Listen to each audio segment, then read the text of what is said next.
New information right now in the case against Casey Anthony. As News 13's Melissa Crabtree reports, her grandmother talks about Casey stealing money, and a private investigator for Cindy and George Anthony talks about getting freaked out at the site where Kaylee's remains were eventually found. One of the players in the Kaylee and Casey Anthony saga is Dominic Casey. On January 7th, Orange County Sheriff investigators questioned him about his search for Kaylee, specifically his search in the area where Kaylee's remains were eventually found. Dominic Casey explains why he ended up at the scene where remains were collected off of Suburban Drive prior to the discovery. Casey said the tip came from a clairvoyant who had visions of Kaylee in the woods.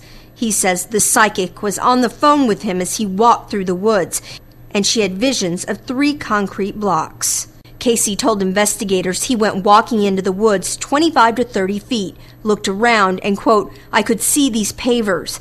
I was not on the phone then, and I saw these pavers, and then I'm totally freaking out." He left, but later Dominic Casey went back to the site. He never found anything under the pavers.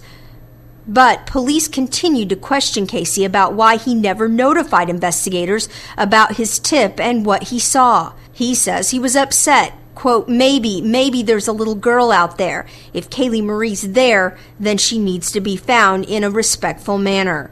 The other interviews include discussions about the relationship between Casey and Cindy Anthony, and also with Casey's grandmother, Shirley Plessy. Plessy says Casey stole money from her at least twice. The first was $54 by forging a check to pay for Kaylee's second birthday party. In the August 21st interview, Plessy says Casey didn't have to take the money.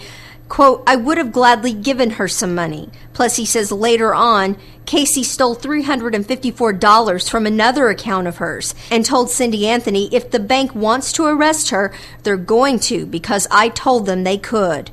She also told detectives, "I would have pressed charges, but for Kaylee's sake and for Cindy's sake, I didn't want to." In Orange County, Melissa Crabtree, News 13.